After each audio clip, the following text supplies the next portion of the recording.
everyone. Welcome to Family Worship Live. Family Worship Live. We're glad that you're here. Yes. We're worshiping with you today. We're in the sanctuary. Yes. We're in the church by the big beautiful piano and our big beautiful organ. And while there are no people here to worship today, we're here and we're going to worship over the internet. So you guys can join us as we sing and pray and hear a good story as well. So this was a special week.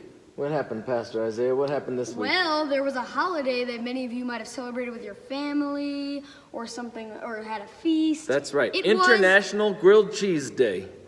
Oh, that wasn't it? That can't be it. Okay, well, I got my dates confused. I think it's Thanksgiving. That's right. This week was Thanksgiving. And so I hope that you were able to have a feast with your family this week.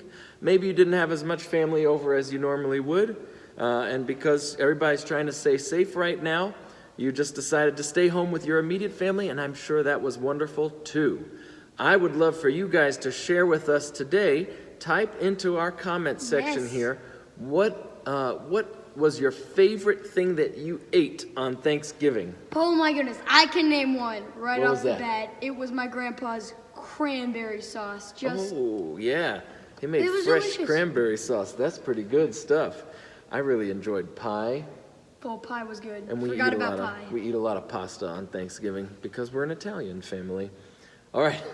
So tell us about what was your favorite thing? Do you like sweet potatoes, or did you like mashed potatoes? Or turkey. Did some of you eat turkey, or do you have dinner roast at your home or something like that? Maybe green bean casserole, whatever it was. Tell us what your favorite dish was at the Thanksgiving Right here in the table. comment section. And let's sing a song about a Thanksgiving feast.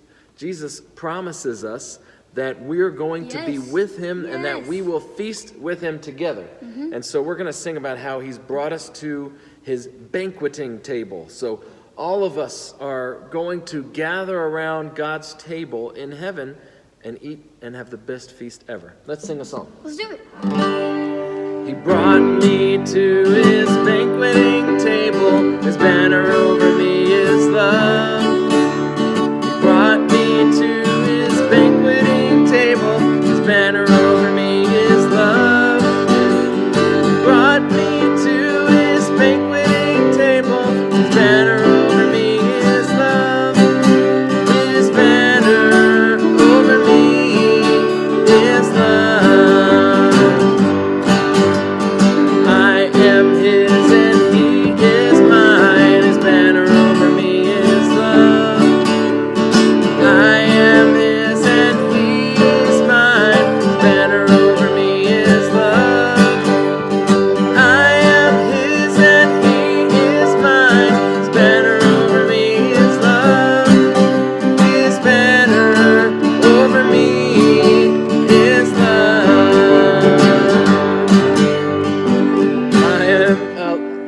First verse again. He brought me to his banqueting table. His banner over me is love.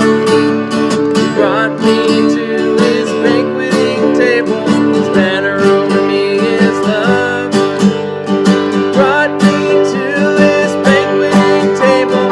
His banner over me is love. His banner over me is love. Well, Pastor Isaiah, what's the best banquet that you've ever been to? The best feast? You know what? I don't really remember that much. I was quite little, but I went to a wedding for my cousin Bridget, and it was It was quite a wedding. There is a video of me dancing, so I know that's for sure. Well, and maybe other kids have been to weddings before. That's an opportunity for a big feast, right? That's an opportunity for everybody to get together and celebrate something special. And I know that I've been to a lot of weddings where there's great music and people are dancing, and there's always good food at weddings. Cake. And if you stay long enough, you get a piece of cake. That's your reward for staying long enough into the night. And yeah, I've been to some good wedding feasts, and those are unforgettable moments. And maybe you've been to some weddings before. You've been able to experience a feast, everybody eating together. Are weddings A happy time or a sad time? They're happy times, right? Mm-hmm. And unless you look at the father of the bride, and he's always crying. But weddings are happy times, and so everybody celebrates together.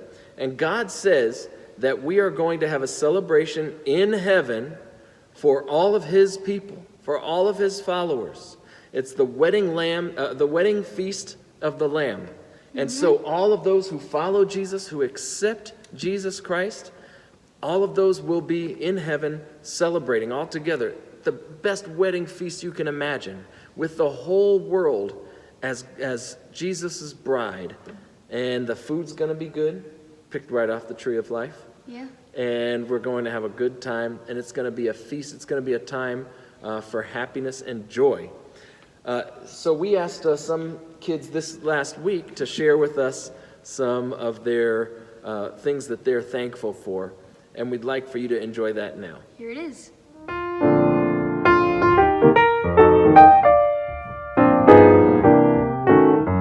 family who loves me. My family and friends. For my house. I'm thankful for my friends and family. I am thankful for pets. I'm thankful for friends, family, dolls, pets, beds, God, and my house. The little pets we made. Family, friends, and shelter. For God making the earth. A family that loves me.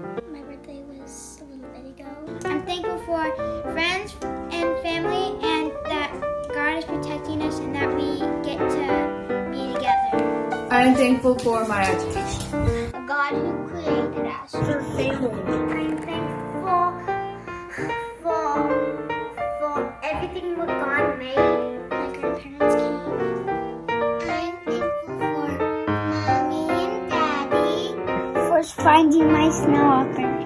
And Jesus. For my house, family, and a good school. I'm thankful for my house and for Mommy and Daddy and Sissy. They live in our house, and I'm thankful for Jesus down on the cross. I'm thankful for my family. I'm thankful for my dog Bear. Happy Thanksgiving. Happy Thanksgiving.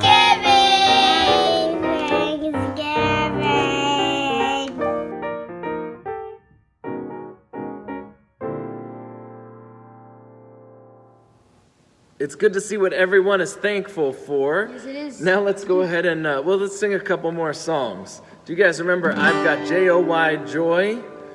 Do the hand motions with me. J-O-Y.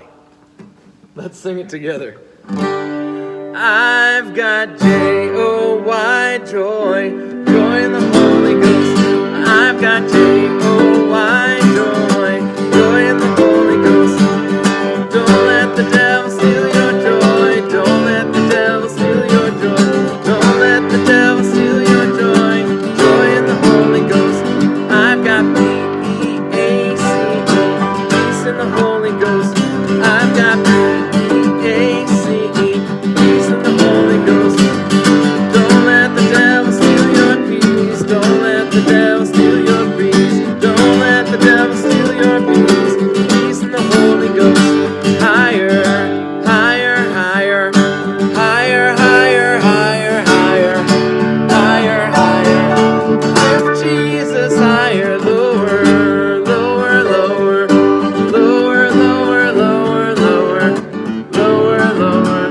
Stop Satan, lower, super, super, super, super, super, super, super, super, super, supernatural powers. I've got J-O-Y, joy, joy in the Holy Ghost. I've got J-O-Y, joy, joy in the Holy Ghost. Don't let the devil steal your joy. Don't let the devil steal your joy. Don't let the devil steal your joy. Joy in the Holy Ghost. Very nice. And this week, our devotional, our story is all about a man that was laying by a pool one day when Jesus came by and healed him and changed that man's life.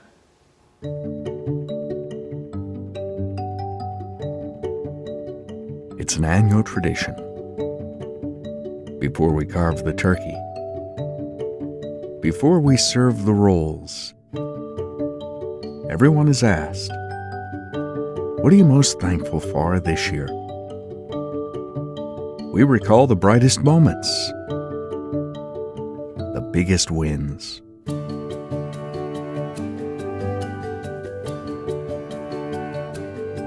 What if we remembered what we can't imagine not having?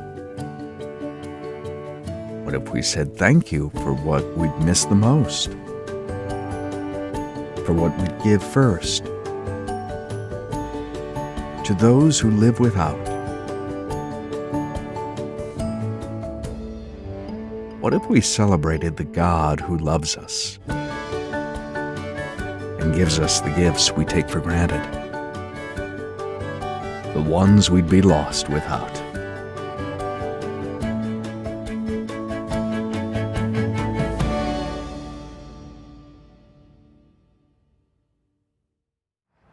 Well, in the Bible, the gospel books tell us about a story. And this isn't just any story. This is the story of the man at the pool of Bethesda. It's a very good story. Let me tell it to you right here. Well, Jesus and his disciples, they were walking along one day, and they spot the pool of Bethesda. Well, if you don't know what that is, the pool of Bethesda, every crippled, deaf, blind, any injury you could imagine, every unclean person would go there, and every time the water rose or it moved, they believed that if they went down and they touched it or they went near it, that they would be healed. So it was a very important place. Anyways, when Jesus and disciples were walking along, they saw all those people groaning in pain and everything. It's a pretty bad sight. You would think the pool of Bethesda was like a happy place where people like to hang out. It wasn't that. It was more like a hospital for the sick, hoping to get better. Well, Jesus and his disciples, they saw a crippled man. And the Bible even tells us he'd been crippled for 38 years. That's older than much of you. Well, they spotted him, and Jesus right away immediately said, "Sir, do you want to be healed?" Now that man, whoa, I'm gonna get healed? But how is that possible? I have nobody to help me get into this pool. Every single time I try to get in that pool, someone else gets in the way, and I can't help it. I'm crippled. And Jesus said, "Go, take up your bed, and walk." And to the man's astonishment, he took up his bed and he walked. He was so happy. He turned to thank Jesus. He wasn't there. Jesus had disappeared in the crowd. But later, this is the good part, they met in the temple. And the man thanked Jesus, and Jesus introduced himself to him, and that man introduced himself to Jesus. He was so happy he had been healed. He'd been crippled. Imagine if you're being crippled for 38 years for most of your life. That is incredible. That story demonstrates just the tiniest bit of God's grace to us.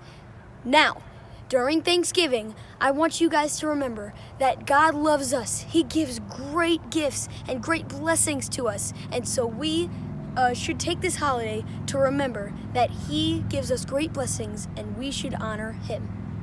Now, I am of the opinion that you're not allowed to listen to Christmas music until after Thanksgiving. Yeah. That's the rule in our home, okay? You can't break it out until after Thanksgiving is over. Well, Thanksgiving is over, so I think it's over. It's time for Christmas music, I suppose. Time. How many of you out there are excited for Christmas? I know there are plenty that are ready for it. So we're going to introduce a Christmas song today. We're going to sing Hark the Herald Angels Sing. You might know it. Yeah, you might know it. And basically next week our lessons are going to be about the Christmas story. Christmas, yeah. And so the first lesson next week is about when the angels appear and they tell about the coming of Jesus. We're going to sing about that right now. Ready to sing it? Let's do it. Hark the herald angels sing, glory to the newborn King.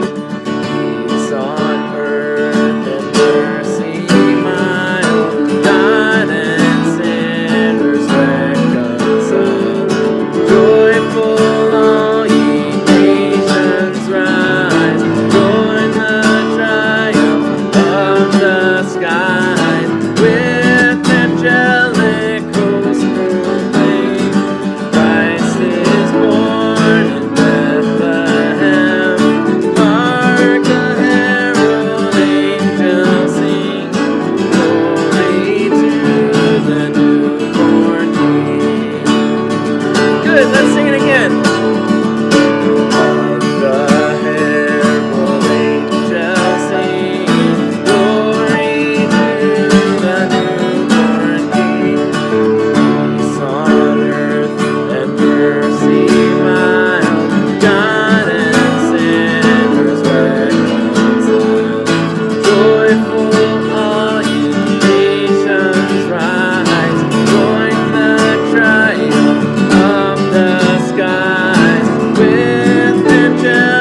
Wonderful, wonderful.